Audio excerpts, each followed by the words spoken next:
मोदी है तो मुमकिन है, ये अब सिर्फ नारा नहीं है।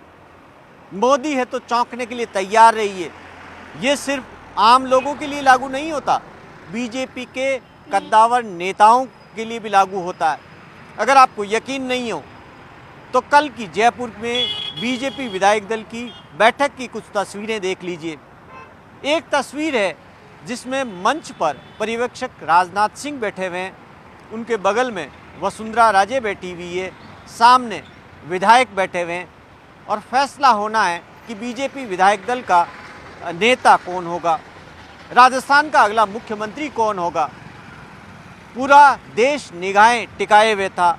राजस्थान में हर कोई इंतज़ार कर रहा था कि आखिर किसके नाम की पर्ची खुलेगी, राजनाथ सिंह किसका नाम लेने वाले हैं, और अगर उनको पर्ची देकर भेजा है प्रधानमंत्री नरेंद्र मोदी ने, अमित शाह ने, जेपी नड्डा ने, तो वो पर्ची किसके नाम की है।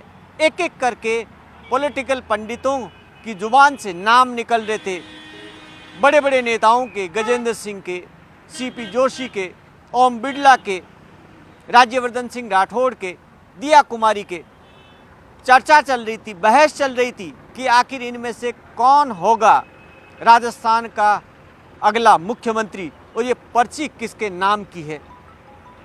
बहस जोरदार तरीके से चल रही थी, हर कोई अनुमान लगा रहा था, आकलन कर रहा था, और इस बीच में राजनाथ सिंह ने एक पर्ची निकाली जेब से और बगल में बैठी वसुंधरा राजे, राजस्थान की पूर्व मुख्यमंत्री को थमा दी। पर्ची वसुंधरा राजे ने अपने हाथ में ली और पर्ची को खोला। जैसे ही पर्ची को खोला चौंक गई, एकदम चौंक गई, अवाक सी रह गई। उनकी नजरें जैसी पर्ची के ऊपर पड़ी, राजनाथ सिंह की तरफ देखा। राजनाथ सिंह सीधा विधायकों की तरफ देख रहे थे और मुस्कुरा रहे थे, क्योंकि उन्हें अंदाजा था कि वसुंधरा राजे जैसे ही इस पर्ची को खोलेगी वो ज़रूर चौंकेगी। चौंकना स्वाभाविक था। सामने नज़र दौड़ाई वसुंधरा राजे ने। वसुंधरा राजे को उम्मीद नहीं थी कि जिसके नाम की वो पर्ची पड़ रही है, क्या वो राजस्थान के मुख्यमंत्री होंगे, क्या यही पर्ची है। और राजनाथ सिंह को इस अंदाज में देखा कि क्या आपने कोई गलत पर्ची तो उसे नहीं थमा दी, क्योंकि जो पर्ची में नाम था भजनलाल शर्मा का, राजस्थान के मुख्यमंत्री का, नए मुख्यमंत्री का, विधायक दल का नेता उन्हें चुना जाना था। भजनलाल शर्मा कहाँ बैठे थे?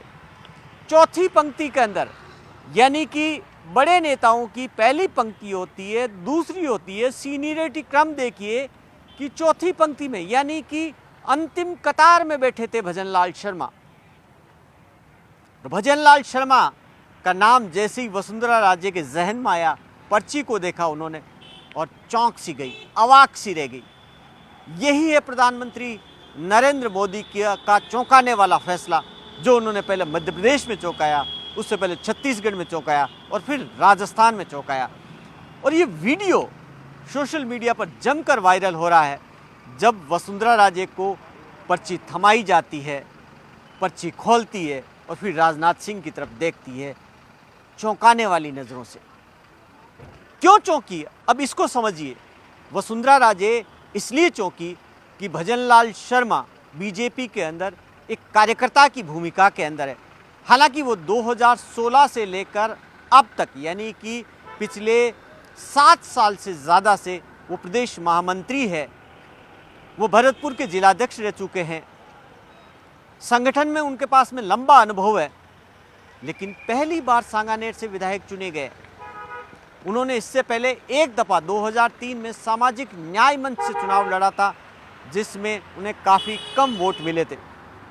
बीजेपी से पहला विधानसभा का चुनाव, पहली बार विधायक, वो भी भजनलाल शर्मा को जिस वक्त टिकट दिया गया था, उस वक्त भजनलाल शर्मा ने जिस सीट से, जयपुर के सांगानेर से टिकट दिया, खुद ने उम्मीद नहीं की थी।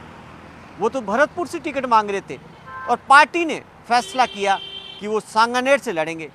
मौजूदा बीजेपी के विधायक अशोक लाहौटी का टिकट काटा गया और भजनलाल शर्मा को टिकट दिया गया। तब अंदाज़ा नहीं लगा पाए कि भजनलाल शर्मा को आखिर जयपुर से सबसे सुरक्षित सीट क्यों दी जा रही है।